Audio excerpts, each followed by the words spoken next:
বিসমিল্লাহির রহমানির রহিম।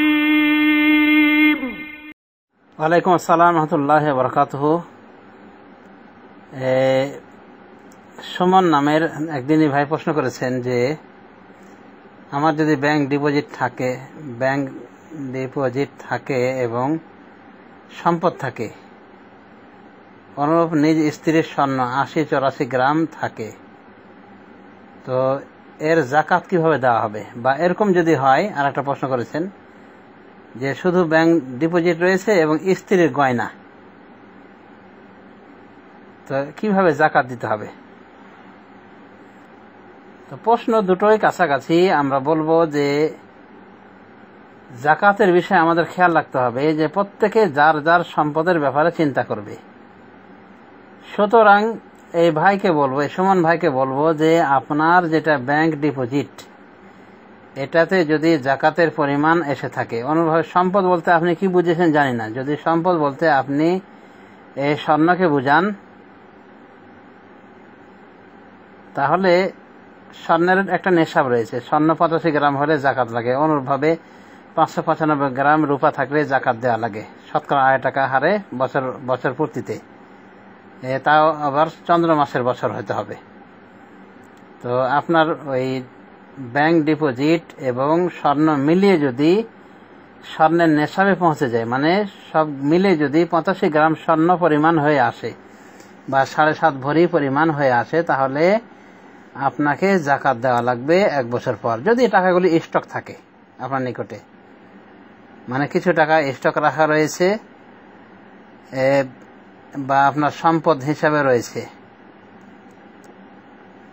যদি আপনার হাতে ক্যাশ আকারে থাকে, ওটাকে যদি সম্পদ উদ্দেশ্য করে থাকেন, তো যদি আপনার কাছে ব্যাংক ডিপোজিট ছাড়াও এমনি যদি আপনার কাছে ক্যাশ থাকে এবং এই ক্যাশ ও ব্যাংক ডিপোজিট টাকার উপরে ১ বছর যদি অতিক্রম হয় নেশাবের পরিমাণে উত্তীর্ণ হওয়ার পর, তাহলে জাকাত দেওয়া লাগবে শতকরা ৮ টাকা হারে বা ৪০ ভাগের ১ ভাগ বা লাখে ২৫০০ একই হিসাব।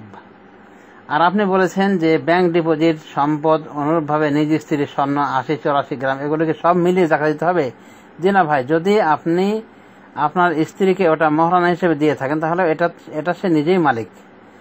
অথবা যদি আপনি তাকে হাদিয়া করে থাকেন, দান হিসেবে দিয়ে থাকেন, তাহলে এর সে নিজে মালিক। সুতরাং তার গয়নাতে সে নিজে জাকাত দেখবে, তার ওই পরিমাণ গয়নায় সে জাকাত দেখবে। অতএব ৮০-৮৪ গ্রাম যদি স্বর্ণ থেকে থাকে, তাহলে তো আমরা হিসাব করলাম একটু আগে যে ৮৫ গ্রাম স্বর্ণ হতে হবে, তারপর জাকাত। তো ৮০-৮৪ গ্রাম যদি স্বর্ণ থেকে থাকে, তাহলে আপনার স্ত্রীর জাকাত লাগে না।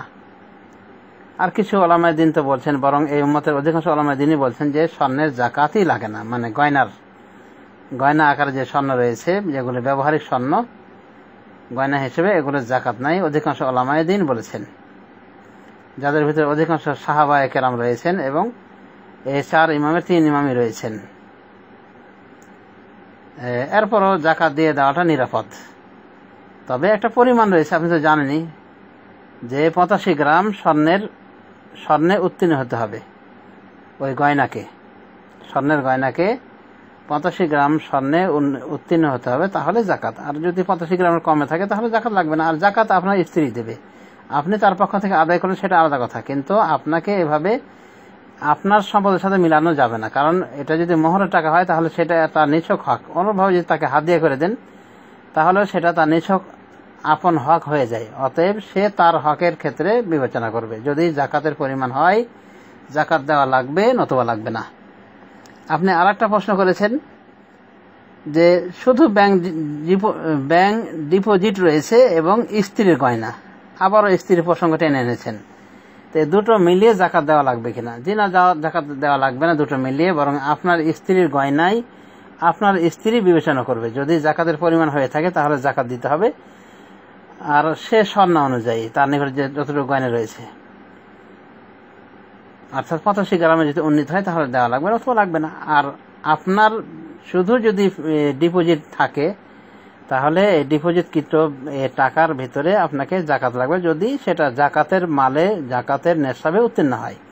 আর সেটা বলা হয়েছে ইতিপূর্বে, একটু আগে বললাম যে 85 গ্রাম স্বর্ণ অথবা 595 গ্রাম রূপা বা এই পরিমাণ টাকা, দুই নেশাবের যে কোনো নেশাবে যদি টাকা থাকে তবুও জাকাত দেওয়া লাগবে। অনুরূপভাবে সোনার যদি নেশাবে কিছু খাংতি থাকে আর যদি নগদ ক্যাশ থাকে, স্টক থাকে, তাহলে দুটো মিলিয়ে জাকাত আদায় করতে হবে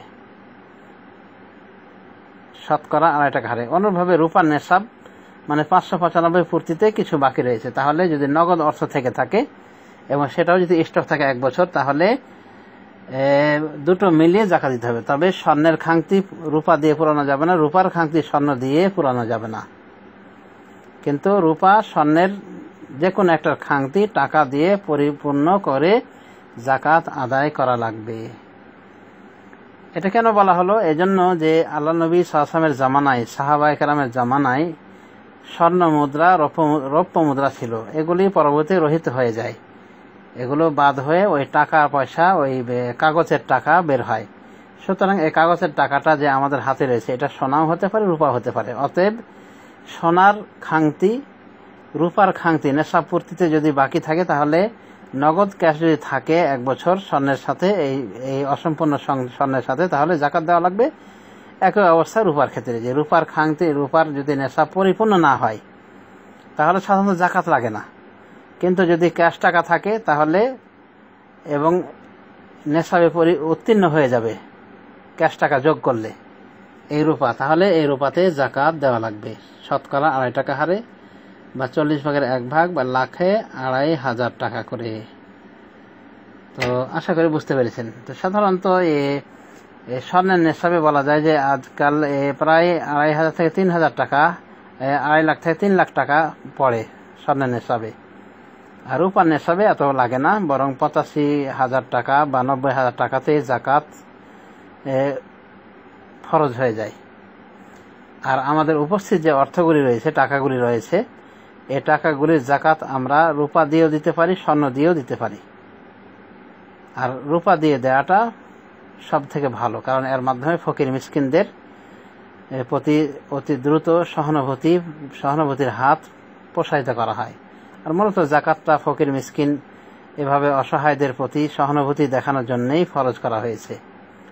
তো রূপার নেশাবে দেওয়া যায়। এরপরে যদি কেউ রূপার নেশাবে না দিয়ে স্বর্ণের নেশাবে যদি টাকার জাকাত দেয়, সেটা তার ইনশাআল্লাহ করণীয় রয়েছে, সেটা তার জন্য বৈধ রয়েছে ইনশাআল্লাহ।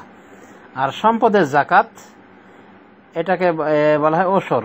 যদি সম্পদের ফসল ফলে এবং এমন ফসল যেগুলো পচনশীল নয়, ওগুলোতে জাকাত দেয়া লাগবে বলে উলামায়ে দ্বীন বলেছেন। আর জাকাতের নেশাব হলো ফসলের ক্ষেত্রে প্রায় 19 মণ। 19 মণ যদি ফসল থাকে তাহলে জাকাত দেওয়া লাগবে ওসর, 10 ভাগের 1 ভাগ যদি আকাশের বৃষ্টিতে হয়। আর যদি নিজের মাধ্যমে পানি সিঞ্চনের ব্যবস্থা করা লাগে, শ্যালো মেশিন ইত্যাদির সাহায্যে যদি পানি সিঞ্চন করা লাগে জমিনে এবং এর মাধ্যমে ফসল ফলে, তাহলে 20 ভাগের 1 ভাগ জাকাত দেওয়া লাগবে। 20 ভাগের 1 ভাগ সম্পদের, ফসলের 20 ভাগের 1 ভাগ জাকাত দেওয়া লাগবে। তবে পচনশীল কোনো খাদ্যের জাকাত দেওয়া লাগে না, এমনি সাধারণভাবে দান করে দিবে ফকির মিসকিনকে কিছু, এটাই তার করণীয়।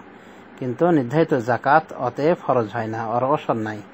যেমন পচনশীল খাদ্যদ্রব্য বলতে আলু, শাকসবজি, পটল, ঢেঁড়স, কুমড়া ইত্যাদি, এগুলো সবই পচনশীল।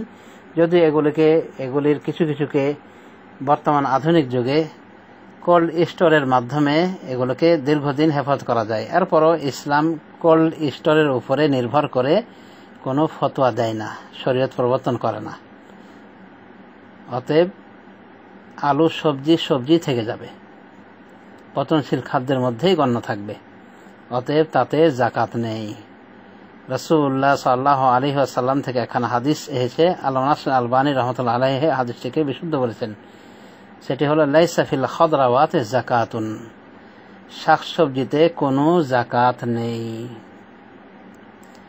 আশা করি বুঝতে পেরেছেন আপনার প্রশ্ন এবং আরো আনুষঙ্গিক জাকাত সংক্রান্ত কিছু বিষয়। আল্লাহ রাব্বুল আলামিন আমাদের সবাইকে সঠিক বোঝার তৌফিক দান করুন। আমিন। সাল্লাল্লাহু আলা নবী মুহাম্মদ ওয়া আলা আলিহি ওয়া সাহবিহি আজমাইন।